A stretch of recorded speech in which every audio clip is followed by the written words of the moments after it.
सरकार आ गए सारे पढ़ो दुरूद सरकार आ गए दुनिया दी दो जहाना दे सरदार आ गए दुनिया दे दो जहाना दे सरदार आ गए कर आमिना दे हो गई आमद पाकिस्तान सुन्नी तहरीक राब्ता कमेटी मेंबर सिंध जी मौजूद मारूफ शख्सियत मौलाना मंजूर अहमद मेमन साहब मिलाद के कीअं ॾिसंदा आहियो? बिस्मिल्लाहिर्रहमानिर्रहीम। जीअं त रबीउल अव्वल शरीफ़ जो चंड नज़र ईंदो आहे असां मीलाद शरीफ़ जूं महफ़िलूं रखाईंदा आहियूं। हुज़ूर अलैहिस्सलातु वस्सलाम जे विलादत जे ख़ुशीअ में असीं तमामु घणा ख़ुशि हूंदा आहियूं। पंहिंजनि घरनि दुकाननि ते झंडा लॻाईंदा आहियूं, चरागा कंदा आहियूं, मीलाद रैलियूं कढंदा आहियूं, मुख़्तलिफ़ मसाजिदनि में महफ़िल मीलाद बि मुनक़िद कंदा आहियूं। असां मीलाद में सादिस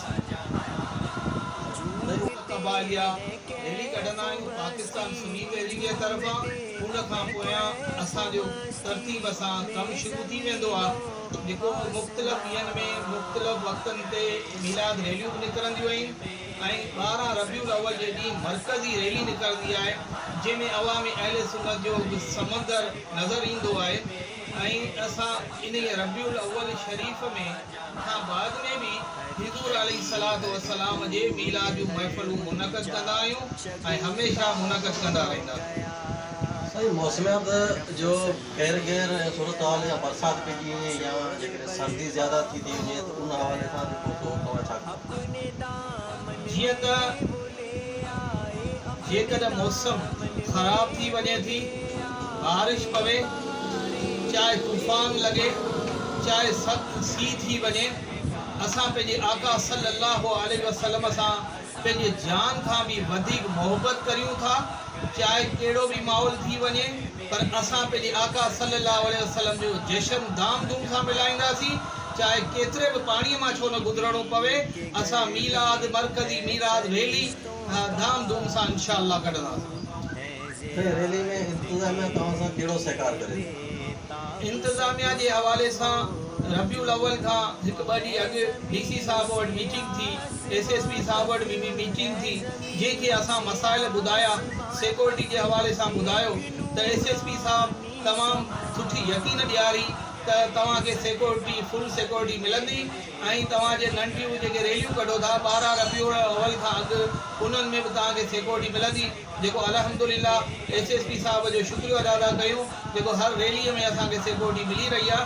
असांखे SSP सिजावल मां उमेद आहे त इंशाअल्लाह हू सुठे तरीक़े सां सिक्योरिटी मुहैया कंदा।